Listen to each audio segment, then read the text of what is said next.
آج کا ہمارا سلسلہ جو درس ہے حضرت خواجہ عبید اللہ احرار رحمۃ اللہ علیہ کی ذات والا صفات کی سیر و سیاحت اور مرشد کریم کی بارگاہ میں پہلی حاضری۔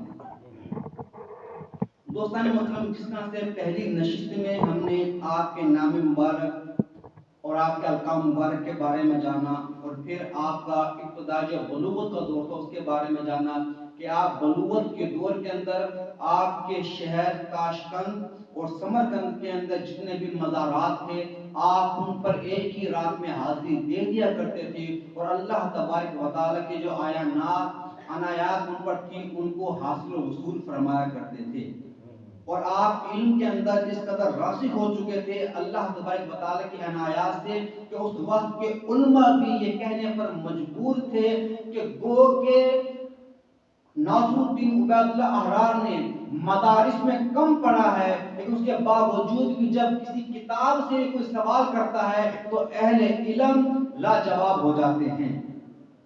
اس کے بعد دوستان محترم، جس وقت آپ کی عمر 22 سال ہوئی، علم تحصیل سے آپ فارغ ہوئے، تو آپ نے اللہ والوں کی صحبت کے اختیار کرنے کے لیے تلاش شروع کی۔ آپ نے 22 سال کی عمر سے لے کر 29 سال کی عمر تک اسی سلسلے میں رہے کہ اللہ والوں سے ملاقات کرتے رہیں، اللہ والوں سے ملاقات کرتے رہیں، یعنی کہ آپ نے اپنی علم کے بعد 7 سال اللہ والے کی تلاش میں لگائے۔ آپ کی ملاقات سمرقند کے ایک شیخ نظام الدین خلیفہ علاء الدین عطار رحمۃ اللہ علیہ سے ملاقات ہوئی، اور آپ ان کی صحبت میں آتے جاتے رہے۔ ایک مرتبہ حضرت خواجہ نظام الدین جو خلیفہ ہیں علاء الدین عطار رحمۃ اللہ علیہ تعالیٰ کے مراقبہ فرما رہے تھے، دوران مراقبہ آپ نے ایک نعرہ مارا۔ مراقبے کے بعد آپ کے ساتھیوں نے پوچھا حضور والا آج مراقبے میں یہ نعرہ کیسا تھا؟ فرماتے ہیں کہ میں نے ایک نور کو دیکھا کہ جس نے پوری روح زمین کو اپنی لپیٹ میں لے لیا۔ فرمایا حضور والا وہ جو نور تھا کس کا تھا؟ فرمایا مشرق سے ایک شخص نمودار ہوگا جس کا نام عبید اللہ ہوگا، یہ نور اس کا تھا۔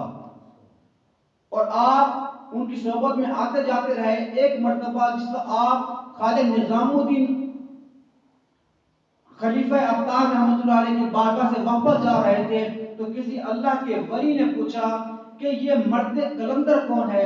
فرمایا اس کا نام عبید اللہ ہے، اور آنے والے وقت میں وقت کے سلاطین اس سے فیض یاب ہوں گے۔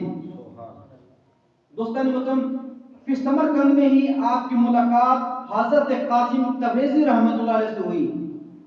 کچھ عرصہ کے بعد آپ وہاں سے بخارا روانہ ہوئے، اور بخارا کے راستے میں ایک ہفتہ شیخ سراج الدین قلاب رحمۃ اللہ علیہ کی صحبت میں رہے، یعنی کہ شیخ سراج الدین قلاب رحمۃ اللہ علیہ حضرت خواجہ میر قلاب رحمۃ اللہ علیہ کی سلسلے سے تھے۔ آپ ان کی صحبت میں سرگردہ رہے۔ اس کے بعد آپ بخارا پہنچ کر حسان الدین شاشی رحمۃ اللہ علیہ کی زیارت کے لیے حاصل ہوئے۔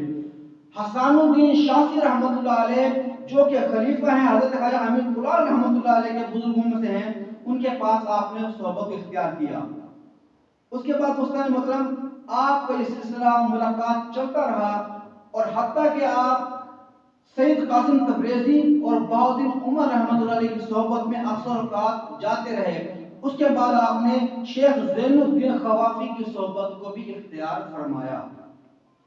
دوستان محترم، اب یہاں پر جو سوچنے اور سمجھنے کی بات ہے، آپ بچپن سے ہی اہل اللہ کے حامل تھے، اللہ تبارک و تعالی کی عنایات آپ پر بے بہا تھی، اور یہی وجہ تھی کہ آپ کم عمری کے اندر علم کے اندر راسخ ہو گئے تھے، اور اہل علم آپ کے آگے عاجز تھے، لیکن اس کے باوجود بھی دوستان محترم آپ اللہ والے کی تلاش میں رہے۔ تو آپ کی تلاش بتا رہی ہے کہ جو کتابی علم ہے وہ ناکافی ہے معرفت الہی کے لیے۔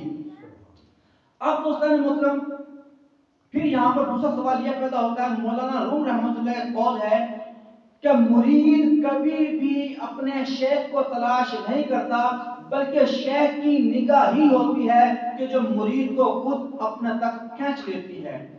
اگر ہم دیکھیں تو حضرت خواجہ عبید اللہ آرا